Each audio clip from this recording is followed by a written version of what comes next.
The worn linoleum of the Daily Grind diner had seen it all: spilled coffee, broken dreams, and the quiet desperation of 1,000 untold stories. For 23-year-old Amy, it was the stage for her relentless hand-to-mouth existence. One rainy Tuesday, a man named Edward Harlow walked in his suit, worth more than her entire life's earnings. She served him coffee. He was just another customer. But when she overheard a hushed, venomous conversation from a nearby booth, a plot to fleece the billionaire, she faced a choice: stay silent and safe, or risk everything for a stranger. Little did she know that single act of courage would unravel a reality more intricate and life-altering than any Hollywood script, changing her world forever. The bell above the door of the Daily Grind chimed, announcing another customer seeking refuge from the relentless drizzle that had plagued downtown New York for 3 days straight. It was a sound that usually brought a flicker of hope to Amy Jimenez. Another table, another tip, another small step away from the edge of the financial cliff she perpetually teetered on.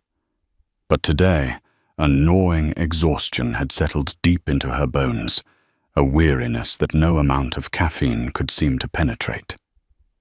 At 23, Amy felt closer to 40. Life hadn't just been hard. It had been a relentless series of sucker punches. Her mother's mounting medical bills were a constant, suffocating weight, the numbers on the overdue notices blurring into a single, terrifying monolith of debt. Her own dreams of becoming a graphic designer were locked away in a dusty portfolio under her bed, a painful reminder of a life she couldn't afford to live. Instead, her days were a blur of lukewarm coffee-sticky tabletops and the forced saccharine smile she had perfected for every customer, regardless of their demeanor. Her uniform, a faded pink dress with a small white apron, felt like a second skin, one she longed to shed. The diner itself was a relic of a bygone era, with its cracked red vinyl booths, a humming neon sign that flickered more than it shone, and the lingering scent of grease and stale coffee that clung to everything. It was a place for the forgotten, the hurried and the lonely. Today, the loneliness seemed to be the special on the menu. A few solitary figures dotted the booths, a trucker nursing a mug of black coffee, a student with headphones on lost in a textbook, and a woman in a business suit furiously typing on her laptop. Amy moved between them with an practiced, almost robotic grace, her mind a whirlwind of calculations: how much she needed for her mother's prescription refill, whether she could afford to fix the rattling noise in her beat-up Honda Civic if the landlord, Mr. Henderson, would accept a partial rent payment again. It was in the midst of this mental ballet of anxiety that the bell chimed again. The man who entered was different. He didn't belong in the Daily Grind. He was tall, impeccably dressed in a tailored charcoal suit that probably cost more than the diner's monthly revenue. His silver hair was perfectly coiffed, and his face, though etched with the lines of age and experience, held a commanding presence. He carried a worn leather briefcase and an aura of quiet authority that made the very air in the diner seem to still. He chose a booth by the window, settling in with a sigh that seemed to carry the weight of the world. Amy grabbed a menu and a glass of water, plastering on her customer service smile. "Welcome to the Daily Grind," she said, her voice a little brighter than she felt. "Can I get you started with something to drink?" The man looked up, and for a moment, Amy felt a jolt.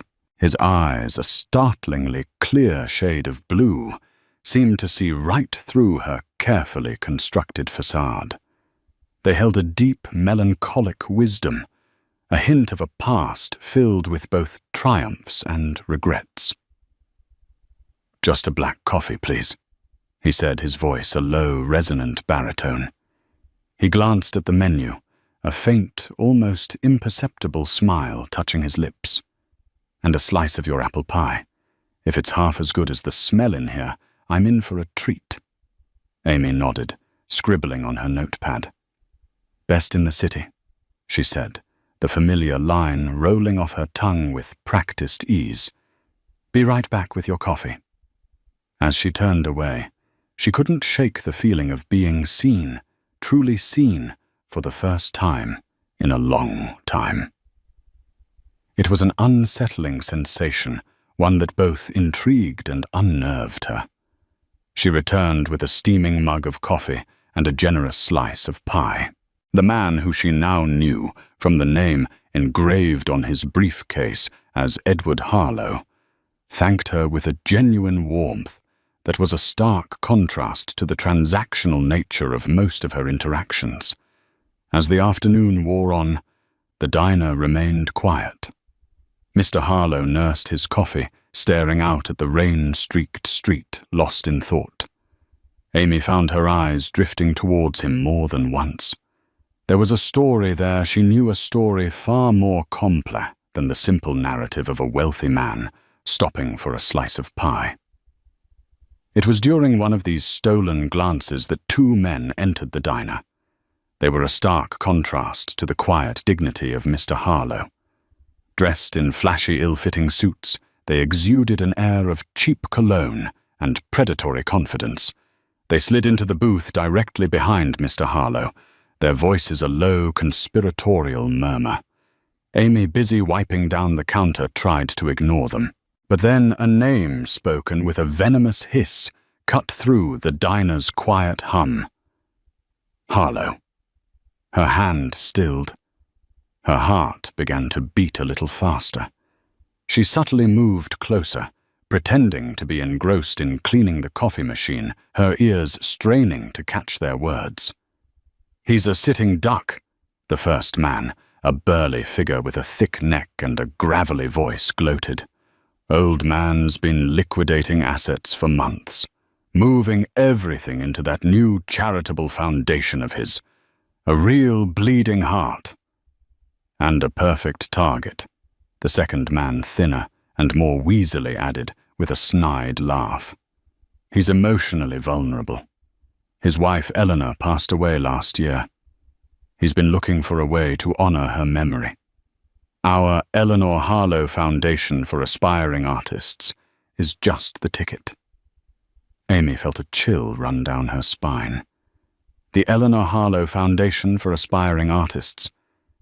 It sounded so noble, so plausible. But the way they spoke, the predatory glint in their eyes, told a different story. This was a scam. A cruel and calculated one, designed to prey on a grieving man's love for his late wife. The men continued their hushed conversation, outlining their plan with a chilling precision. They had forged documents, created a convincing website, and even hired an actress to play the part of a struggling artist who had been saved by their non-existent foundation. They planned to approach Mr. Harlow with their proposal later that week, confident that his grief would blind him to their deception. Amy's mind raced. What should she do? Her first instinct was to say nothing. Getting involved was risky. These men looked dangerous. What if they saw her listening? What if they followed her home? She had her mother to think about. She couldn't afford to get into trouble. But then she glanced over at Mr. Harlow. He was still staring out the window, a look of profound sadness on his face. She thought of his late wife, Eleanor, and the cruel irony of her name being used in such a despicable way. She thought of her own mother and the desperation that came with being financially vulnerable. And in that moment, something inside her shifted. It was a quiet rebellion, a refusal to stand by and watch someone be taken advantage of. It was the same instinct that made her give her leftover tips to the homeless man who slept in the alley behind the diner, the same empathy that made her listen to the lonely ramblings of her elderly customers. She knew what she had to do. Her heart pounded against her ribs as she walked over to Mr. Harlow's table. Her hands were trembling so badly she had to clench them into fists to keep them steady. Mr. Harlow, she began, her voice barely a whisper. He looked up, his blue eyes registering her fear. Is everything all right, my dear? She took a deep breath, her gaze flickering nervously towards the two men in the booth behind him. Sir, she said, her voice a little stronger now. I need to talk to you. Outside. Edward Harlow's brow furrowed in a mixture of confusion and concern. He studied the young waitress, Amy noting the genuine fear etched on her face, the way her knuckles were white from clenching her fists. He had been a businessman for over 50 years, a predator in a world of sharks, and he knew a genuine damsel in distress when he saw one. He also knew a con artist. The lines were often blurred. Outside, he repeated, his voice calm and measured. Is there a problem? Amy's eyes darted nervously towards the two men in the booth behind him. Please, sir, she whispered, her voice trembling. It's important. I can't say it in here. Harlow's gaze followed hers, and he caught a fleeting glimpse of the two men who were now pointedly avoiding looking in their direction. A flicker of understanding, or perhaps just intrigue, crossed his face. He slowly rose from his seat, placing a $20 bill on the table for his $5 check. Lead the way, he said.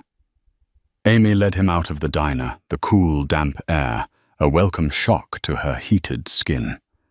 The rain had subsided to a fine mist, and the city lights were beginning to blur in the twilight. They stood under the diner's flickering neon sign, The Daily Grind, a silent witness to the unfolding drama. All right, young lady, Harlow said, his tone a little more serious now. What's this all about? Amy took a deep, shaky breath, the words tumbling out of her in a frantic rush. Those men in the booth behind you, she began. I overheard them talking. They're planning to scam you, Mr. Harlow. They know about your wife, Eleanor. They're creating a fake foundation in her name. The Eleanor Harlow Foundation for Aspiring Artists. They have forged documents, a website. They're going to approach you this week. She relayed everything she had heard, her voice filled with a desperate urgency. As she spoke, she watched Harlow's face, searching for a reaction, but his expression remained unreadable, a mask of calm neutrality. When she finished, a heavy silence hung in the air between them, broken only by the distant wail of a siren. Harlow was quiet for a long moment, his gaze fixed on the rain-slicked street. Amy's heart sank. Had she made a mistake? Did he think she was crazy? Or worse, part of the scam herself? Finally, he turned to her, his blue eyes piercing her with an intensity that made her squirm. And why are you telling me this? He asked, his voice soft, almost a whisper. The question caught her off guard. What do you mean? She stammered. They're trying to cheat you, to use your wife's memory to steal from you. I understand that, he said, his gaze unwavering. But why do you care? It's none of your business. You could have just ignored it. It would have been the safer thing to do.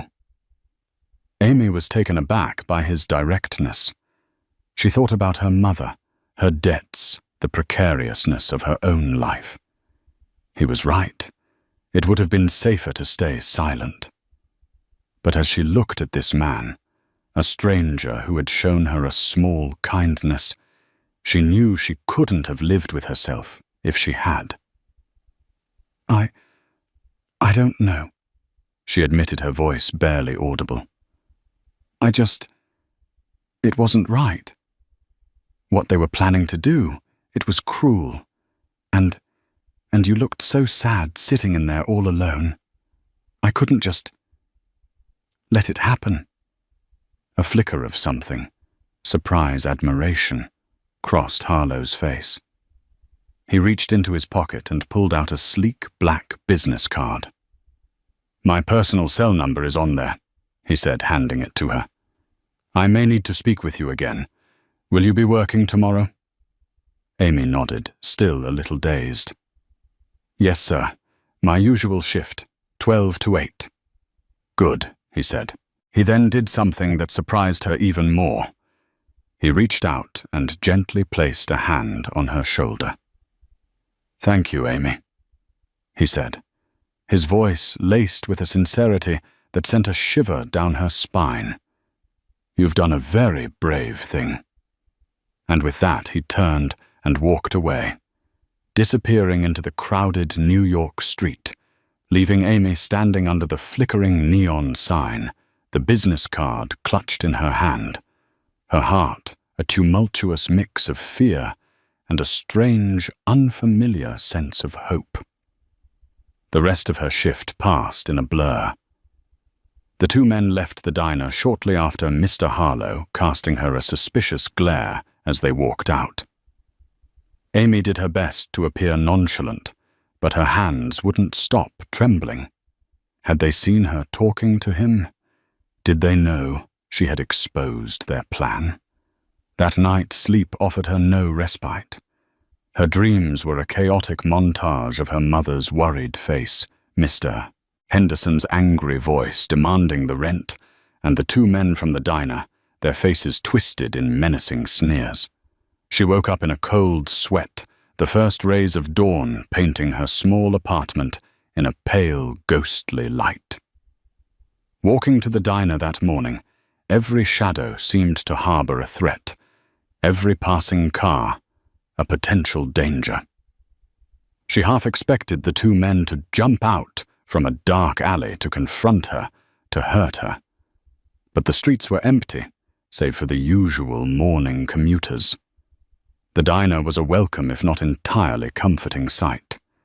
The familiar smell of coffee and bacon, the friendly banter of her co-worker, a gruff but kind-hearted cook named Sal, helped to soothe her frayed nerves. You look like you've seen a ghost, Sal remarked, sliding a plate of scrambled eggs onto the counter for her. Everything all right, kid? Amy forced a smile. Just a rough night, she said, picking at her eggs. She wanted to confide in Sal to tell him everything that had happened, but she couldn't risk putting him in danger too. This was her burden to bear alone. The day dragged on, each chime of the bell above the door, sending a jolt of anxiety through her. Every time a customer walked in, she braced herself, half expecting to see the two men from yesterday.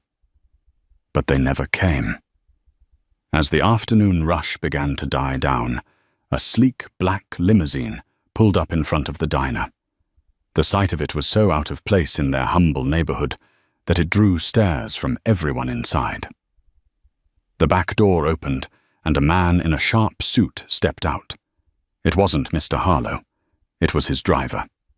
He entered the diner, his eyes scanning the room until they landed on Amy. He walked over to her, a small, polite smile on his face. Miss Amy Jimenez, he asked. Amy nodded, her heart pounding. Mr. Harlow would like to see you, the driver said. He's waiting for you in the car. A wave of nausea washed over Amy. This was it. Something had gone wrong. Maybe Mr. Harlow had confronted the men, and now they were coming after her. Or maybe he'd decided she was part of the scam after all, and was having her arrested. Her mind, a fertile ground for worst-case scenarios, conjured a dozen terrifying possibilities. Is everything okay? She stammered, her voice barely a whisper. The driver's polite smile didn't waver.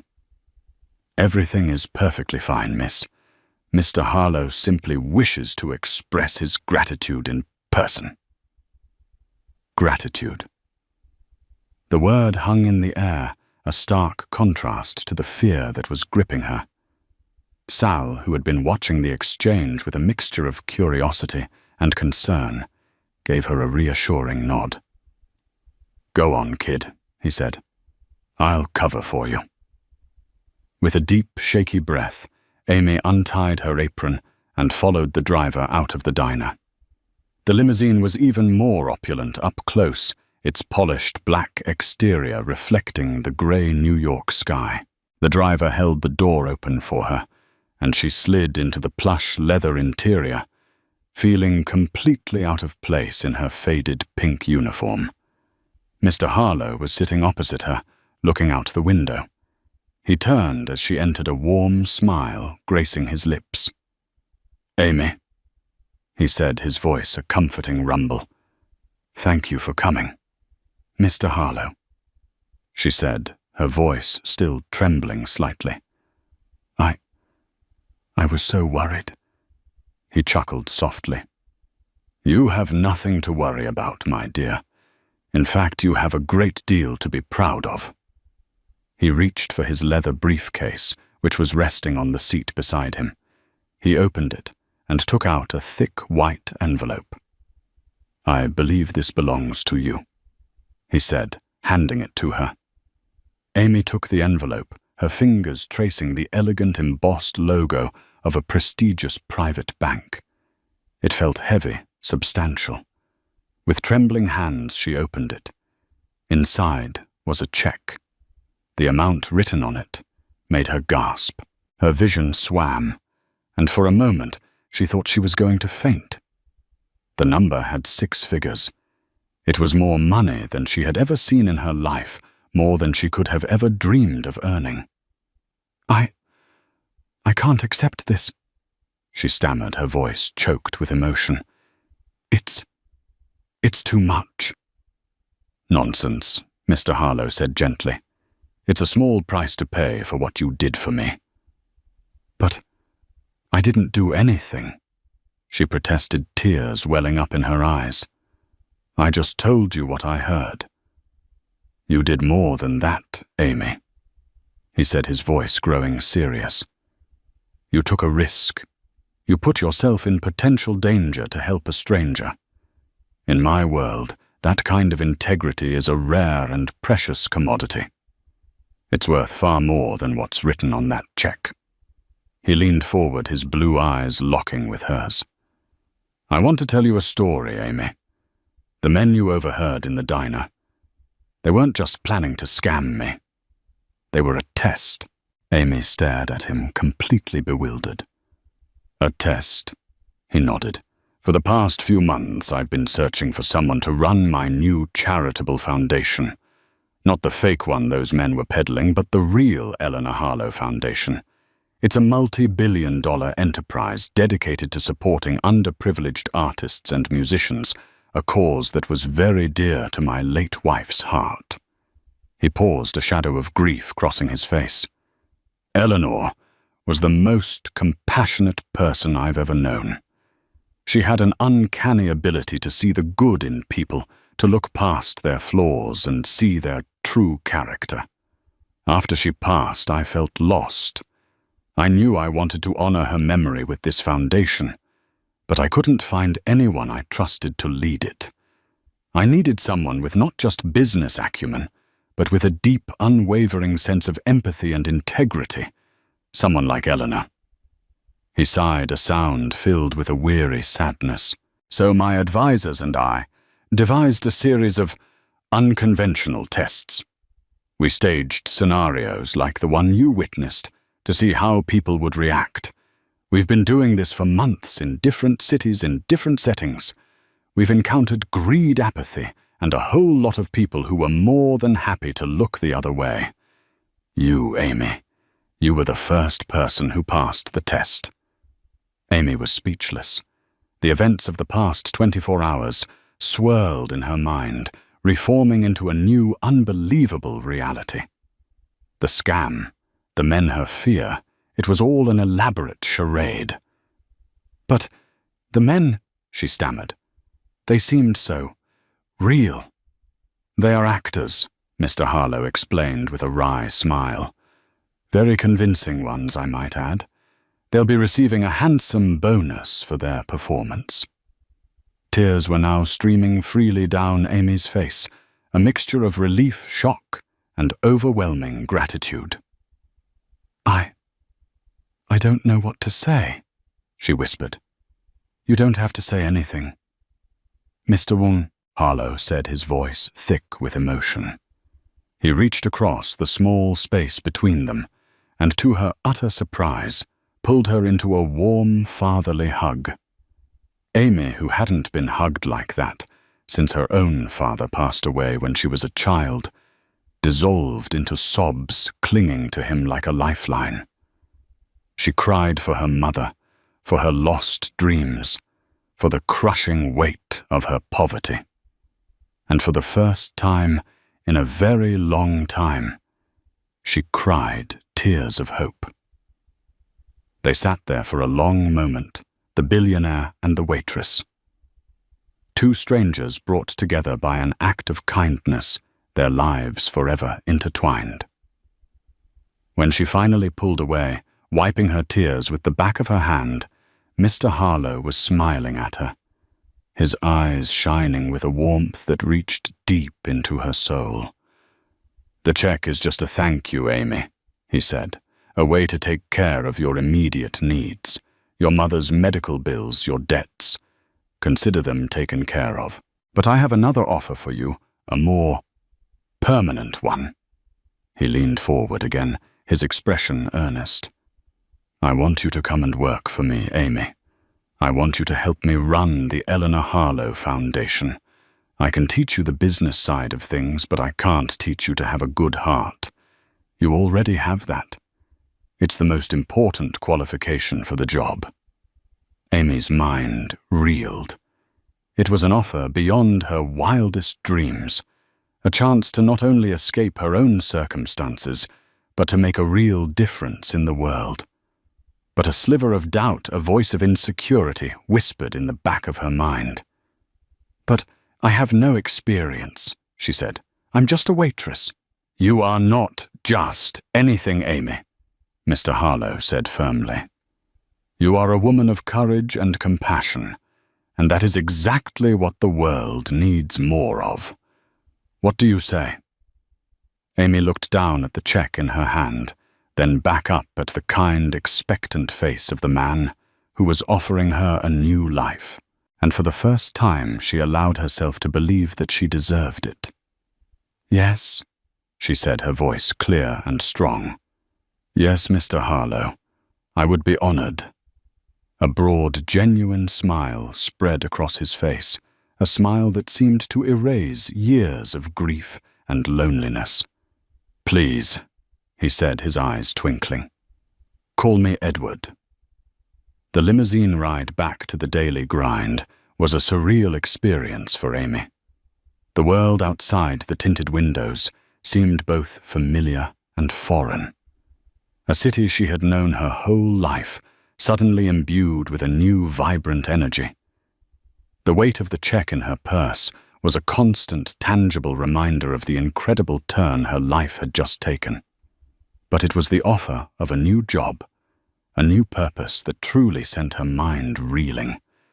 She walked back into the diner in a daze, the bell above the door chiming her return to a life that already felt like a distant memory. Sal rushed over to her, his face a mask of concern. Kid, are you okay? What did he want? Amy, still struggling to process everything, could only offer a weak, watery smile. Everything's fine, Sal, she said, her voice choked with emotion. Everything's more than fine. She couldn't bring herself to tell him the whole story. Not yet. It was too fantastic, too unbelievable. She needed time to let it all sink in. That night, for the first time in years, Amy slept soundly, her dreams filled not with anxiety and fear, but with a sense of boundless possibility. The next morning, she went to the bank, the check clutched in her hand like a winning lottery ticket. The teller's eyes widened in disbelief as she deposited the six-figure sum into her meager account. Walking out of the bank, she felt a lightness she hadn't experienced since childhood. The crushing burden of her mother's medical debt lifted from her shoulders. Her first act as a woman of means was to pay off all of her mother's outstanding medical bills. The relief in her mother's voice when she told her the news was a reward far greater than any amount of money. Then she wrote a check to her landlord, Mr. Henderson, covering not just her back rent, but the next 6 months as well. The bewildered look on his face was a small, satisfying victory. A few days later, she met with Edward at the sleek, modern offices of the Harlow Foundation, located in a gleaming skyscraper overlooking Central Park. The contrast between this world of polished glass and steel and the greasy spoon diner she had just left was staggering. Edward, true to his word, began to mentor her, patiently explaining the intricacies of philanthropy, finance, and non-profit management. He introduced her to his team of advisors, a group of sharp, experienced professionals who, to her surprise, treated her with respect and kindness. They saw in her what Edward did, not a naive waitress, but a woman with a strong moral compass and a genuine desire to do good. As the weeks turned into months, Amy blossomed in her new role. She proved to be a quick learner, her natural empathy giving her a unique insight into the needs of the artists and musicians the foundation sought to support. She spent her days reviewing grant applications, visiting community art centers, and meeting with aspiring young talents whose passion and creativity inspired her. For the first time in her life, she felt like she was making a real difference. But amidst the excitement of her new life, a question lingered in the back of her mind. Why her? She was grateful for the opportunity, but she couldn't shake the feeling that there was more to Edward's story, a deeper reason for his extraordinary generosity. The answer came one rainy afternoon, much like the day they had first met. They were in Edward's office, a spacious, elegantly decorated room filled with art and books. Edward was unusually quiet that day, his gaze distant, his mood somber. "Are you all right, Edward?" Amy asked gently, her concern for him genuine. He sighed a heavy, weary sound. "Today is the anniversary of Eleanor's death," he said, his voice thick with a grief that was still raw. He walked over to his desk and picked up a silver-framed photograph. It was a picture of a beautiful woman with kind, smiling eyes and a warm, infectious laugh. Eleanor Harlow. "She was the love of my life," he said, his voice a hoarse whisper. "My compass, my conscience. When she died, a part of me died with her." He looked at Amy, his blue eyes filled with a profound sadness. "You remind me of her, you know," he said softly. "Not just in your compassion, but in your spirit, your resilience, the way you see the good in people." He paused, taking a deep breath. "But there's something else, Amy. Something I haven't told you." He gestured for her to sit, then began to tell her a story that would unravel the last remaining threads of her old life and reveal a connection between them that was deeper and more shocking than she could have ever imagined. "Many years ago," he began, his voice low and hesitant, "before I made my fortune, I was a young, struggling artist myself. I lived in a small, run-down apartment in Brooklyn, barely making ends meet. I had a wife, a beautiful, vibrant woman named Sophia, and a baby daughter. We were poor, but we were happy." Amy listened, her heart pounding in her chest, a sense of premonition washing over her. "One day," Edward continued, his voice cracking with emotion, "I had a chance to go to Paris for a prestigious art competition. It was the opportunity of a lifetime, a chance to finally make a name for myself. But we couldn't afford the airfare. I was devastated." He looked away, his eyes filled with a shame that was still palpable after all these years. "I did something I'm not proud of, Amy. I borrowed money from a loan shark, A dangerous man named Ricardo Vargas. I promised to pay him back as soon as I sold my paintings in Paris, but I didn't win the competition. I came back with nothing. Vargas came for his money. I couldn't pay him. He threatened my family. I was terrified. In a moment of weakness, of cowardice, I ran. I packed a bag in the middle of the night and I left. I abandoned them, Amy. I abandoned my wife and my child. Tears were streaming down his face now. I always intended to go back. I told myself I would make my fortune, and then I would find them, I would make it up to them.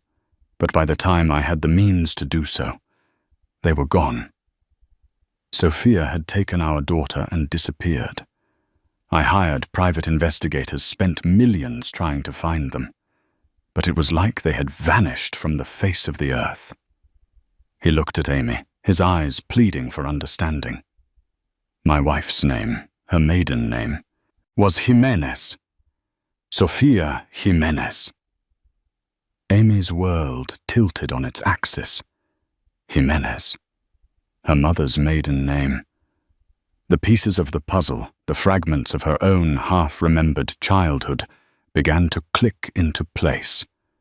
Her mother, who had always been so secretive about her past, who had always told her that her father had died in an accident. The faded photograph she kept in a locked box, a picture of a young, handsome man with sad, haunted eyes. "My mother's name is Sophia," she whispered, her voice trembling. "Sophia Jimenez." Edward stared at her, his face a mixture of shock, disbelief, and a dawning, incredible hope.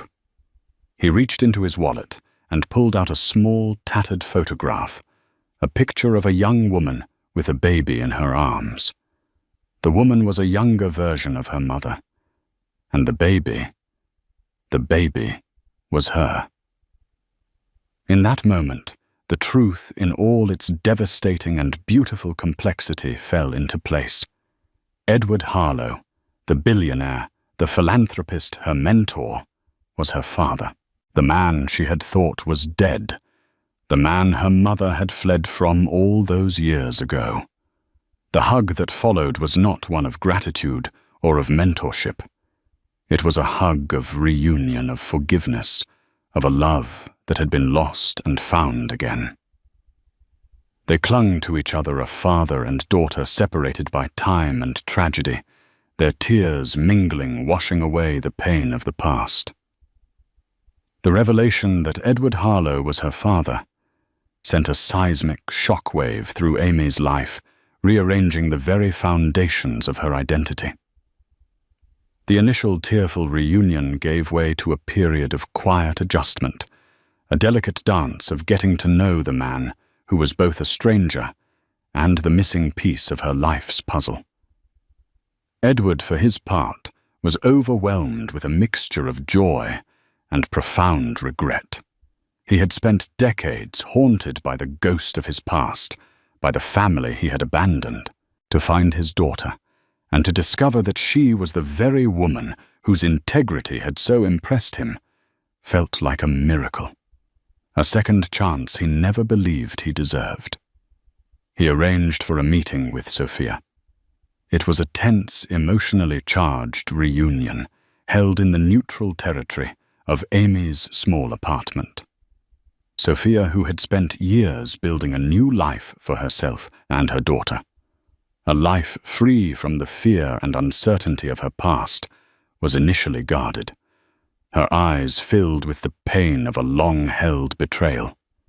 Edward, his voice thick with remorse, laid bare his soul, confessing his cowardice, his shame, and his unending love for her. He told her about his years of searching the countless dead ends, the gnawing emptiness that had followed him, even as he amassed his fortune. Slowly, tentatively, the walls around Sophia's heart began to crumble.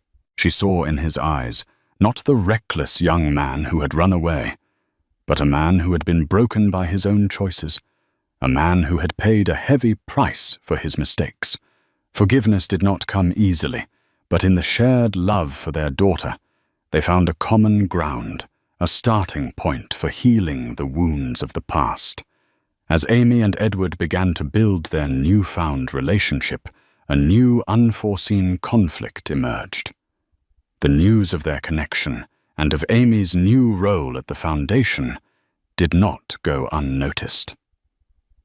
The world of high-stakes philanthropy was a competitive, often cutthroat one, and there were those who viewed Amy's sudden rise with suspicion and envy.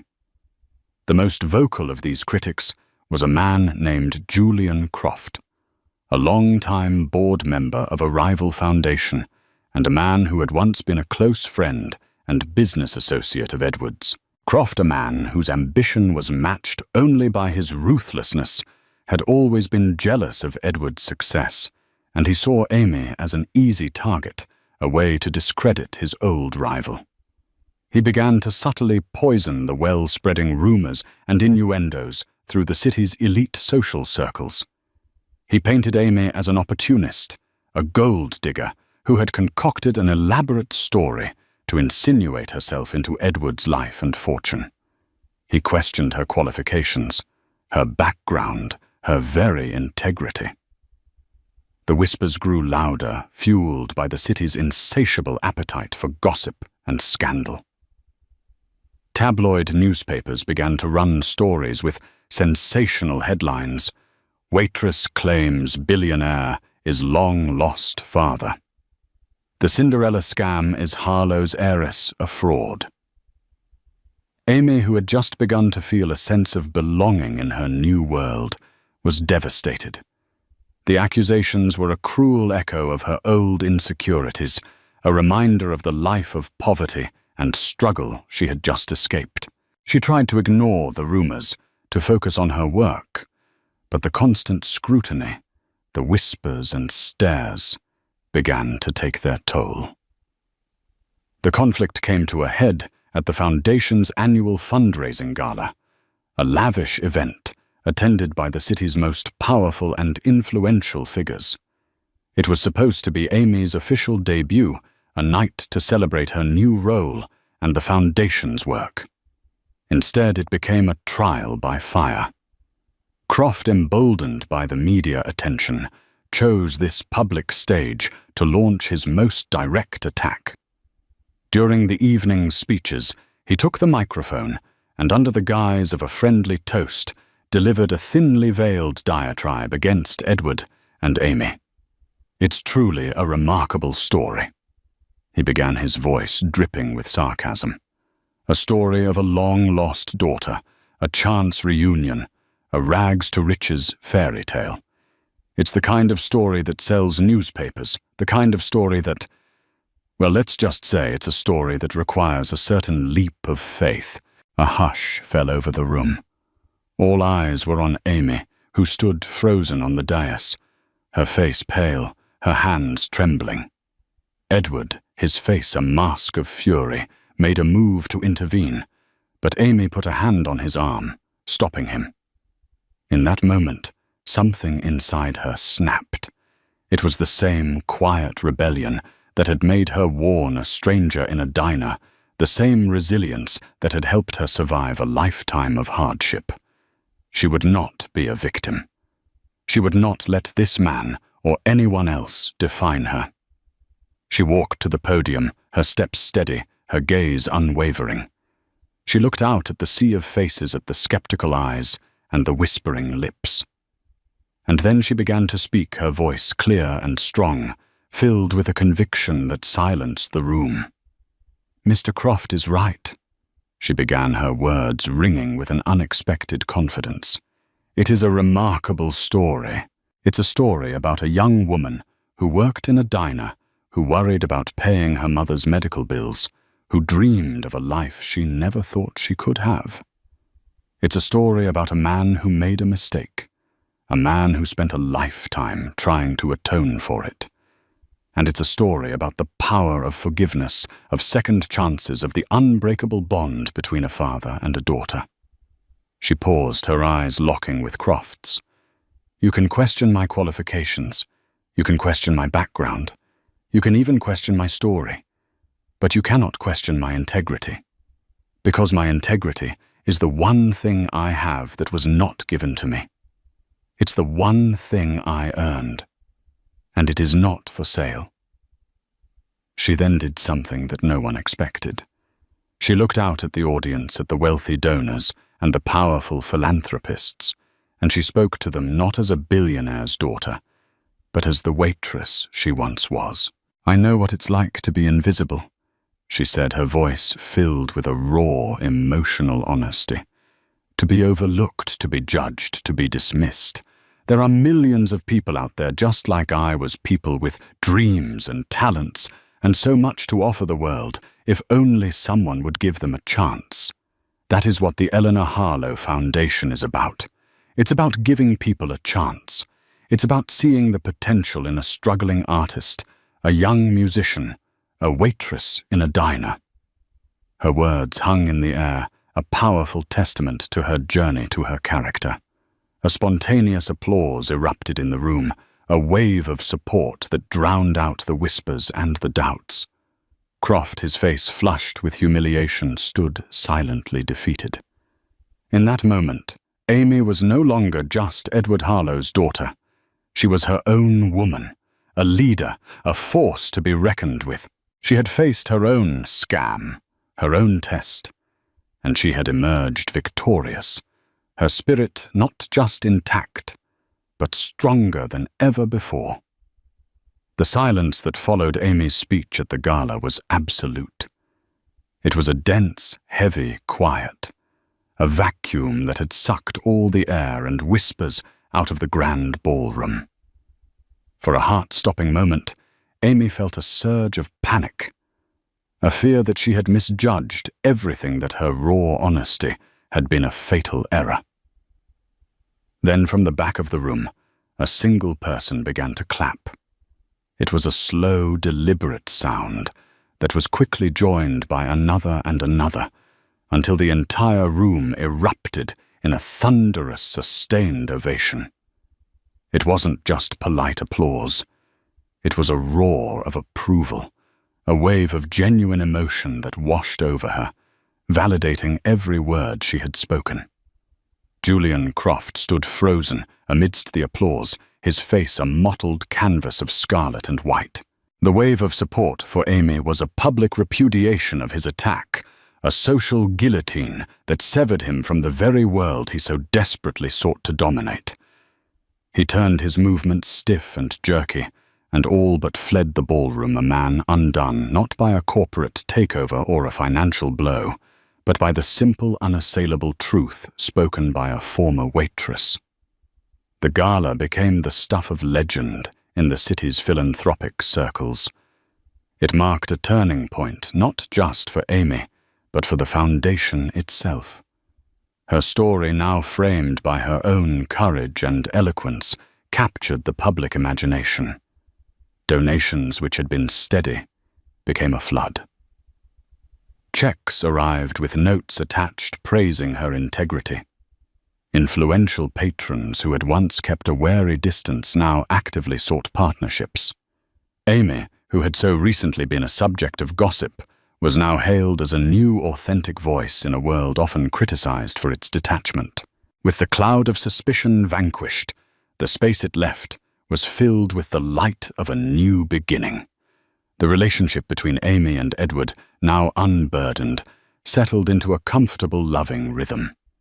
Their days were a seamless blend of work and family, of board meetings and quiet dinners, of strategic planning, and the simple, joyful act of a father and daughter getting to know each other. The healing extended to Sophia. One Sunday, Edward invited both of them to his home for brunch. He was nervous, his movements tentative around the woman he had wronged so many years ago. He didn't come with grand apologies or expensive gifts, but with a small framed charcoal sketch of a cafe in Brooklyn, the very cafe where he and Sophia had their first date. It was a silent acknowledgement of their shared history, a humble offering of peace.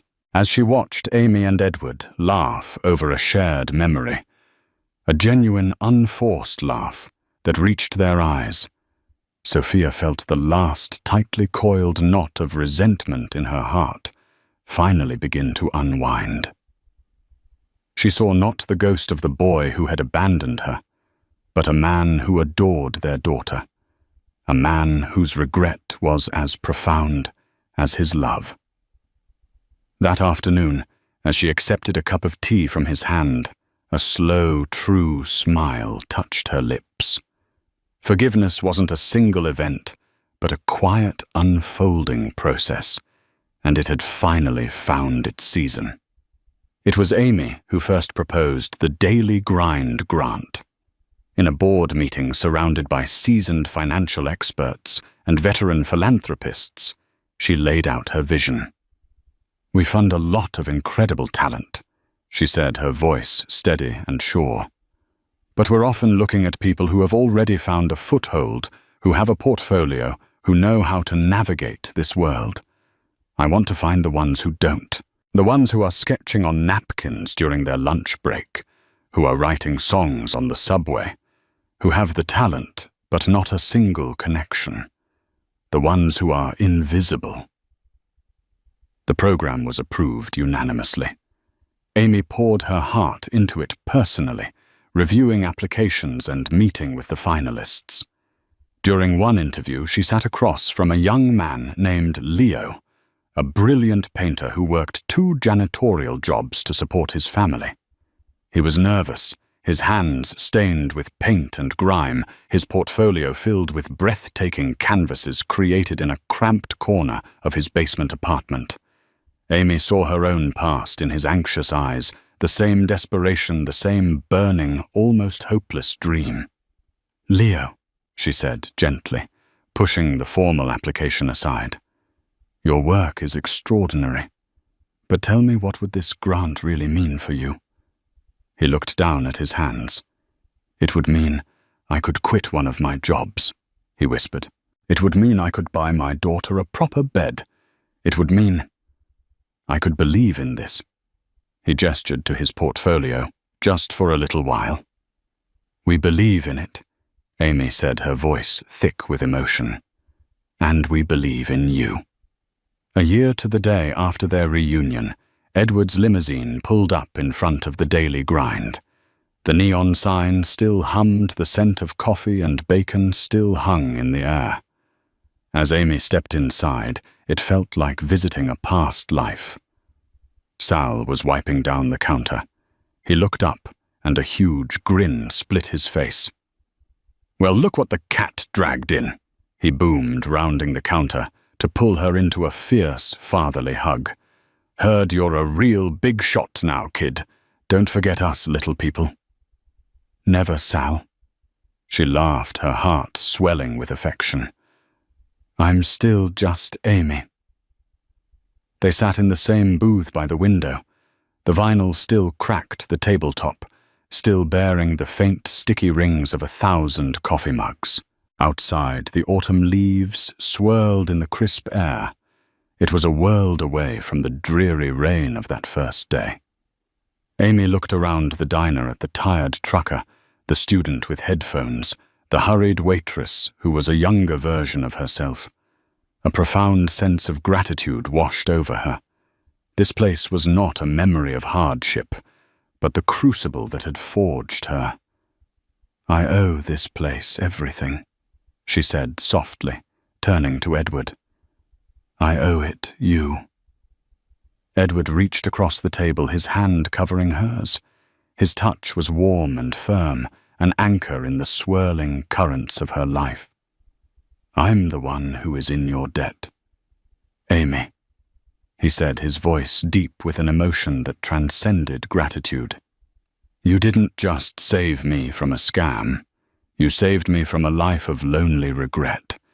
You gave me back my past, and you gave me a future I never, ever believed I deserved." He gazed out the window, a gentle reflective smile on his face. "Eleanor would have loved you," he said, his voice a near whisper. "She always believed that the greatest art, The greatest beauty comes from the most unexpected places. That compassion is the most valuable currency on earth. She was right. They sat in the quiet hum of the diner, a father and daughter, a billionaire and a former waitress. Their story, a quiet testament to the incredible, unpredictable nature of life. It was a drama filled with twists, but its final act was one of peace. It was a story of hope, of redemption, and of the enduring, world-changing power of a single, selfless act of kindness in a greasy spoon diner on a rainy afternoon. And so a simple act of warning in a humble diner didn't just save a billionaire from a scam. It rewrote the destinies of a father and a daughter, proving that the most profound connections can be found in the most unexpected places. Amy's story is a powerful reminder that integrity is a currency more valuable than any dollar amount, and that a single choice, a single moment of courage can set in motion a chain of events that leads to a life beyond your wildest dreams. It's a testament to the idea that everyone, no matter their circumstances, has the power to change the world, even if it's just the world of one other person. If this story touched your heart and reminded you of the power of kindness, please give this video a thumbs up. Share it with someone who needs a little inspiration, and don't forget to subscribe to our channel for more real-life dramas that will restore your faith in humanity. What would you have done in Amy's shoes? Let us know in the comments below.